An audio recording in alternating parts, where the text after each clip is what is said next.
Well, there's a difference between D.C. and these other places because Donald Trump is actually in charge of D.C. The other states elect their own governments, and they are the ones who are responsible for the health and safety of their citizenry and have a right to push back against a president. Going to have a couple hundred National Guard members standing around one building, and that's what it's going to end up being. Or you'll have scenes like we had in Chicago. You probably saw it. A delivery guy went past ICE officers, standing there in masks. A few videos posted online shows a delivery driver escaping at least 10 U.S. Border Patrol agents in Chicago over the weekend. The clip that went viral is about 17 seconds long. In it, Border Patrol agents are seen chasing a cyclist who manages to slip away by jumping on his bike and pedaling off. He quickly changes direction and escapes by riding away, leaving the federal officers trailing behind on foot.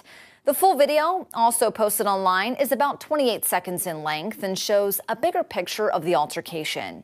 In that video, you can hear the cyclist scream an expletive at the officers who were seen standing on a nearby downtown Chicago street. The cyclist drops his phone, and that's when the officers try to grab him before he escapes. The altercation comes while federal agents are cracking down on immigration in the Chicago area.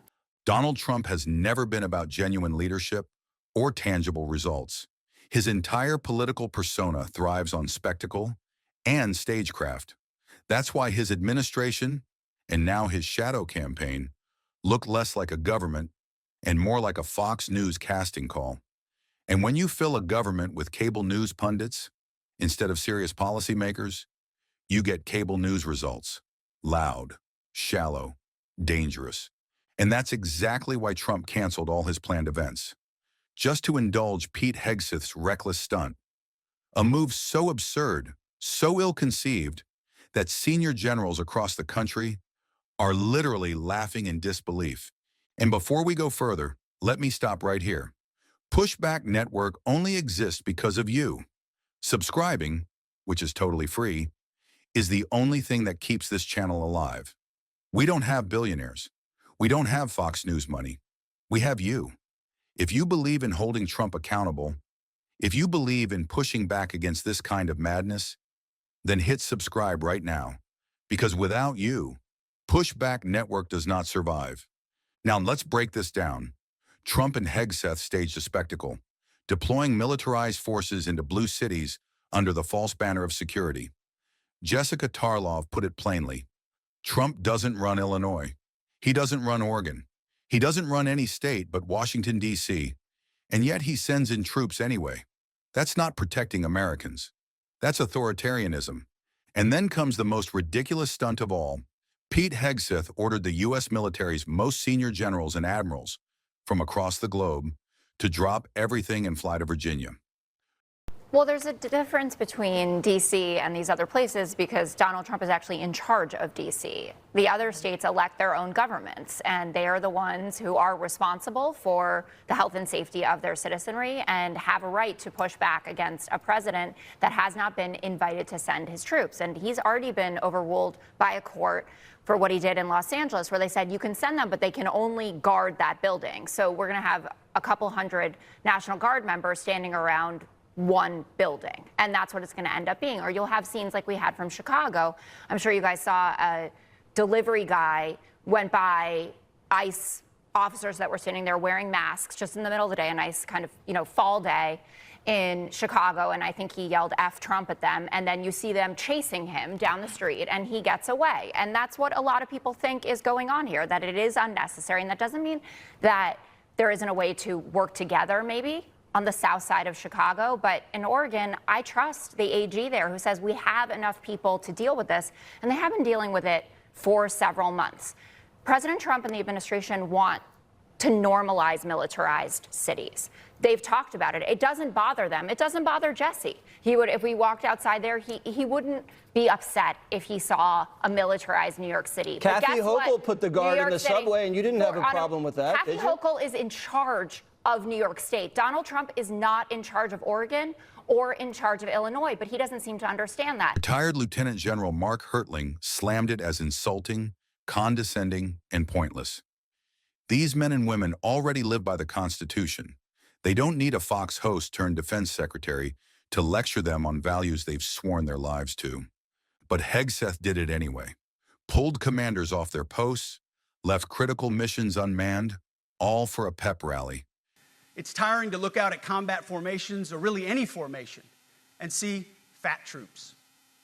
Likewise, it's completely unacceptable to see fat generals and admirals in the halls of the Pentagon and leading commands around the country and the world. It's a bad look.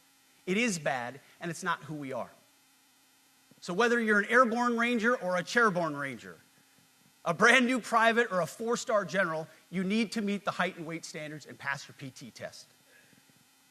And of course, Donald Trump had to crash it.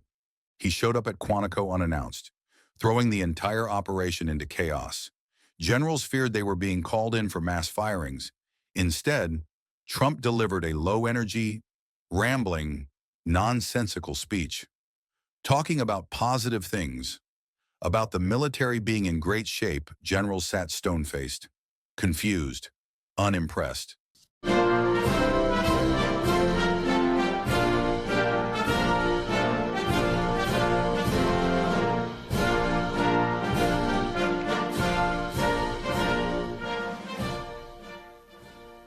Thank you very much, Pete.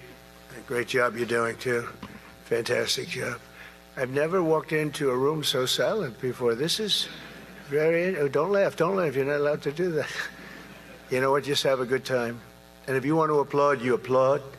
And if you want to do anything you want, you can do anything you want. And if you don't like what I'm saying, you can leave the room. Of course, there goes your rank. There goes your future. The Iran nuclear power, the Iran, all of the great power that we thought existed, we blew it out to kingdom. We took advantage of it. We were not respected with Biden. They looked at him falling downstairs every day. Every day the guy's falling downstairs. He said, it's not our president. We can't have it. I'm very careful, you know, when I walk downstairs, like I'm on stairs, like these stairs, I walk very slowly. Nobody has to set a record. Just try not to fall, because it doesn't work out well.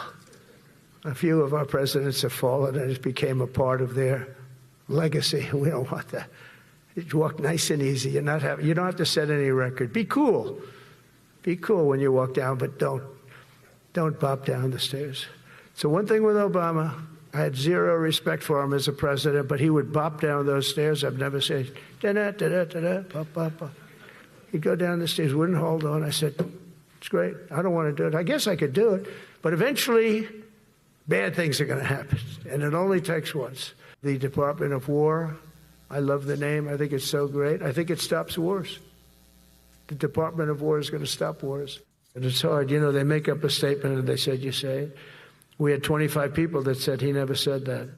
And when Democratic Congresswoman Mickey Sherrill confronted Speaker Mike Johnson about how dangerous and embarrassing this was, Johnson didn't deny it.